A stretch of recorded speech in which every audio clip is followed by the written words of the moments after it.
Hi, I'm Brett and welcome to Reliance Australia. It's the end of Feb, coming into March, so I thought I'd put a video together this week. Actually, one I took last year in the middle of winter. It was quite wet and we had the fire going and we're running low on kindling. But it's about this time of year that I like to start prepping for winter and getting my firewood ready and getting my kindling cut. So this is just a quick video to show how I go about doing that, how I go about not so much the firewood itself, because I normally buy that already cut up and I'll have to split it, but today is all about the kindling. So how do I get the kindling, where do I get it from, and how do I go about cutting it in a nice, safe way. Hope you enjoy. A little bit wet out there today, so I'm going to cut up some kindling. It's getting a bit low in the house, got the fire on, it is winter now. So up in the shed, staying dry. The sheep are wondering what's going on. But they're all friendly. No savage attack sheep there. But anyway, let's get into it.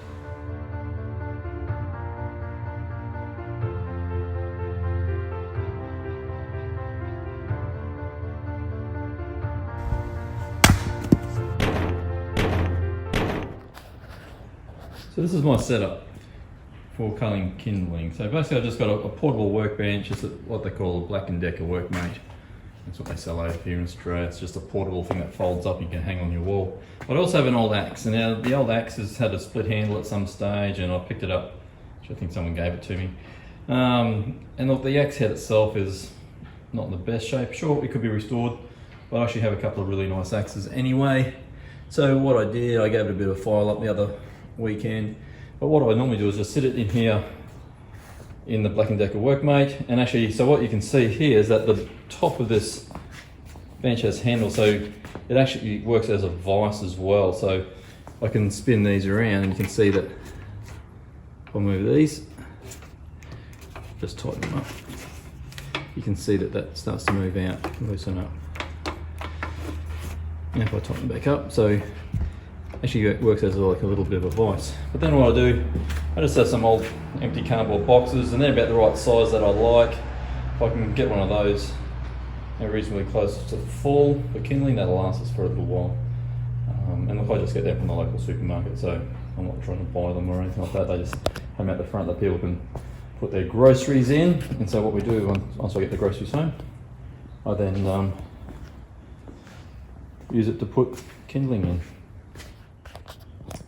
So essentially what I do, instead of trying to chop the wood with a little hatchet, I basically sit it on top like so. Then I just get a timber mallet on the top and bang it down. So that way my fingers are always nice and safe. They're away from the axe head. And as that wood splits off, the idea, doesn't always work by the way, is that the wood falls into that box, and I still save some time, but it very rarely works that way. It normally falls everywhere, but in the box, and then I have to go around and pick it up anyway. But that's essentially how it works. Now I know everyone's got their own method of doing it, but this is the way that I like to do it because it does keep my fingers out of the way. Actually, quite often my little daughter comes up and helps me with it, so it's a nice way that her fingers are safe as well, which is essentially why I came up with the idea in the first place, because she always likes being up in the shed and helping me do things. So while I'm doing something else, she can be there just quietly chipping away and making some kindling. But today, my turn. So as you can see, filled up the box. Now that didn't take long, it just took a few minutes. You're probably wondering how I got them all pretty much all the same length. That's pretty simple, I cut them. So where did I get the wood? So I didn't go out and definitely buy bits of wood to cut up for kindling. Old pallets are great, you can pick them up at the back of businesses. You just go in and ask if they're happy for you to take them away, and quite often they are, because it saves them having to pay someone to take it away, and I'll go take that nail out. Yeah, so quite often I get those pellets, and then they are for free, so I never have to pay for a pellet.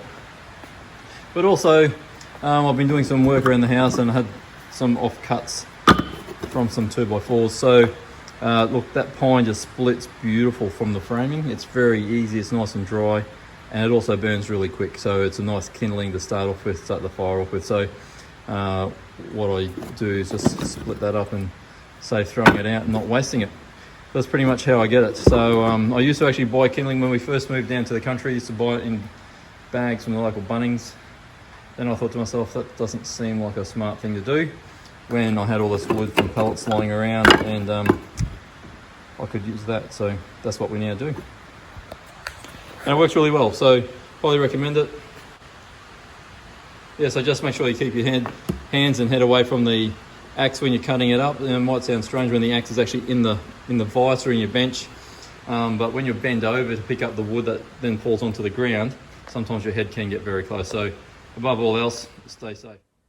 There you go, that's another job done. And look, I'll do that a couple of times a year.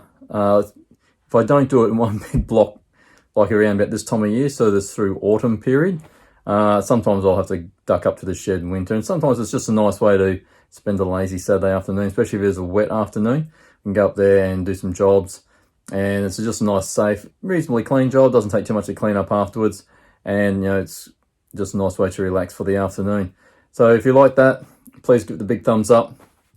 Hit the little bell if you want to get the early notifications, and as always, it'd be great if you wanted to subscribe as well. Also, share with your friends if there's something that you think they would love or enjoy.